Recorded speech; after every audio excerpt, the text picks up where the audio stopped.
दर्शकों, आप सभी का स्वागत है नवभारत न्यूज 24/7 में और मैं हूं आपके साथ अजय दीप सिंह बलवाल। दर्शकों, हमारे देश में जो लोग हैं वो ग्राहक के रूप में कभी ना कभी किसी न किसी स्तर पर जो शॉपिंग है वो करते हैं, खरीदारी करते हैं। आजकल ऑनलाइन बहुत सारी ऐसे प्लेटफॉर्म्स आ गए हैं जहां पर आप खरीदारी कर सकते हैं। ऐसे में कई बार कई तरह की समस्याएं हमारे ग्राहकों को जो है वो होती हैं, जो कंज्यूमर्स होते हैं, जो खरीदारी करते हैं और कई सारी समय पर वो जो है कहीं ना कहीं फ्रॉड का भी शिकार बन जाते हैं। और उस समय कैसे वो अपने इन समस्याओं से लड़ सके, कैसे कार्रवाई कर सके, कैसे आगे जो है इस चीज से निकल सके, उसकी जानकारी उन्हें नहीं होती है।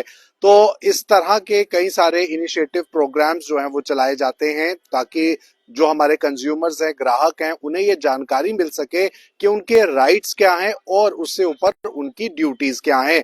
तो ऐसे ही इस समय हम मौजूद हैं जम्मू के राइटर्स क्लब में। यहाँ पर एक कार्यक्रम का अब से कुछ ही समय पहले आगाज हुआ जिसमें कि ग्राहकों को इन्फॉर्म किया जा रहा है उनकी ड्यूटीज और उनके राइट्स के बारे में, और किसी तरह की समस्या में जब वो फंसते हैं तो कैसे उससे वो डील कर सके उसके बारे में जानकारी है। तो इस समय हमारे साथ मौजूद हैं कुछ सज्जन, इनसे बातचीत करेंगे। सर, आप थोड़े अपने बारे में इंट्रोडक्शन जो है दर्शकों को दें।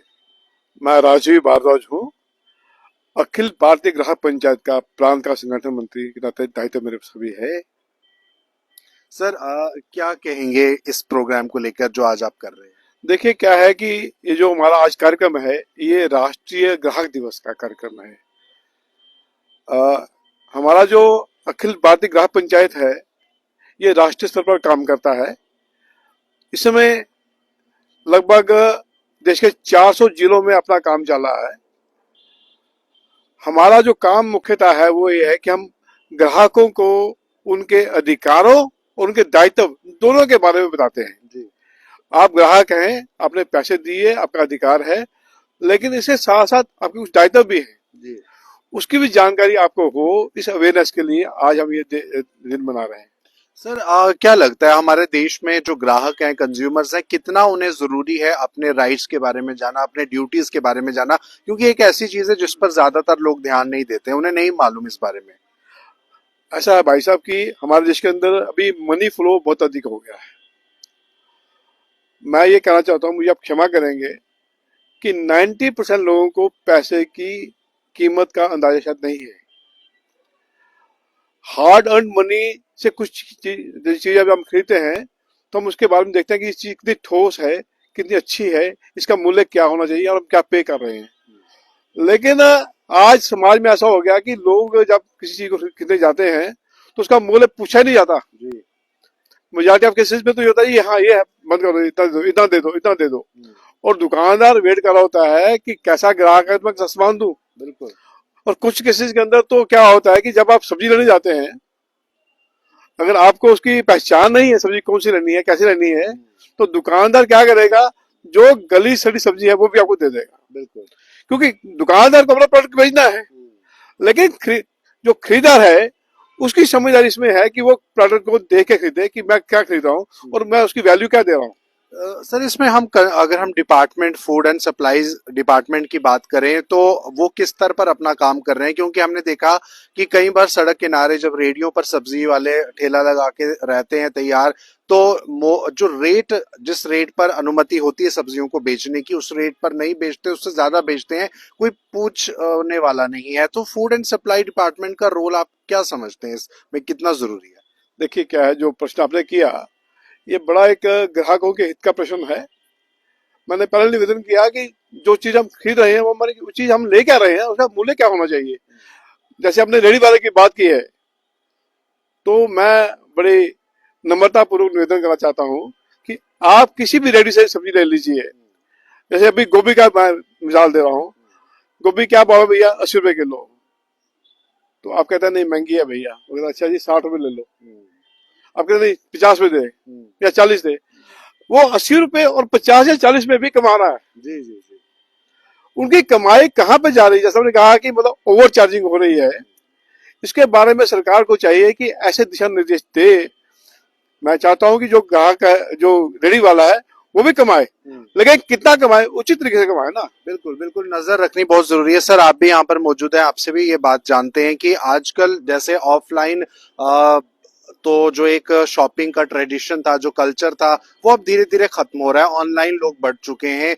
बहुत सारी terms and condition online shopping के दौरान दिखती तो है, लेकिन लोग जो हैं, ग्राहक जो हैं, उस पर इतना विचार नहीं करते। ऑनलाइन फ्रॉड, साइबर फ्रॉड भी बहुत तेजी से बढ़ रहे हैं।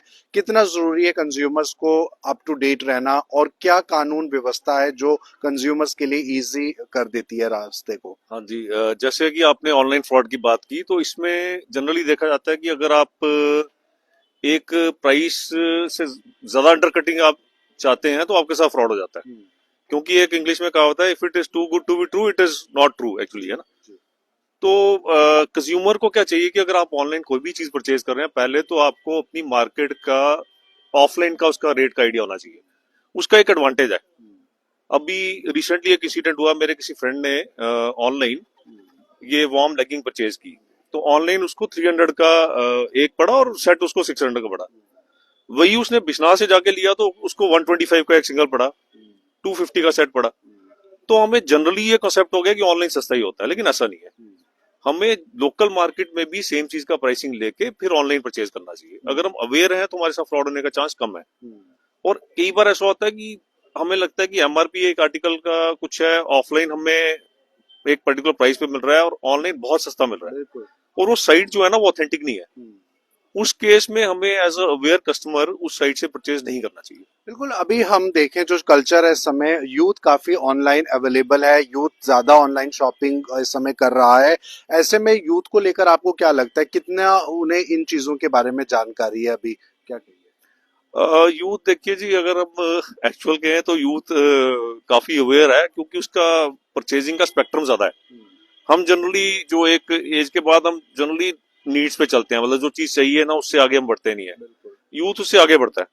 उसको अगर ईयरफोन चाहिए तो एक्सप्लोर करता है कि ब्लूटूथ में कौन कौन से ब्रांड है, उसमें उसको सारे ब्रांड पता होते हैं, फिर वो परचेज करता है। तो अवेयरनेस तो यूथ में काफी है।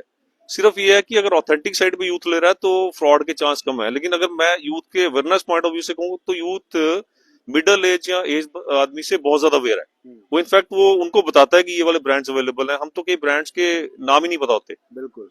तो जैसे मैं एग्जांपल ले रहा हूँ कि जैसे एसिक्स के शूज थे, एड वेड में आ रहे थे, लेकिन जो किड्स हैं वो ज्यादा अवेयर है। तो इस तरह से स्केचर है, जम्मू में अब तो लॉन्च हो गया, लेकिन अगर 10 साल पहले के तो मेरा बेटा जो है वो 13-14 ईयर्स में मुझे बता रहा था कि पापा स्केचर के शूज होते हैं। तो हम जम्मू में अवेयर नहीं थे, जो लोग बाहर जा रहे थे। तो यूथ अवेयर है। ऐसे में एक आखिरी सवाल है कि कानून जो है हमारा, जो लीगल सिस्टम है, जो लीगल जुरिस्डिक्शन है, वो ऑनलाइन फ्रॉड्स को किस तरह से डील करता है? आपकी क्या इसमें एक्सपीरियंस है? क्योंकि साइबर फ्रॉड में बहुत सारे पैसे जो है वो भी हमने देखे हैं जाते हुए लोगों के। ऐसे में पुलिस का क्या रोल है और किस तरह से वो इस समय एक्टिव है? मैं एक्चुअली कंप्यूटर प्रोफेशन से जुड़ा हूँ। मैं अगर आपको बताऊं ये चीज, तो इसमें क्या है कि स्पूफिंग होती है, प्रॉक्सीज होते हैं, मतलब बहुत कुछ है जिसमें कि जो जो फ्रॉड कर रहा है ना उसका आईपी ट्रेस करना मुश्किल हो जाता है पुलिस को। तो आजकल पुलिस काफी अवेयर है।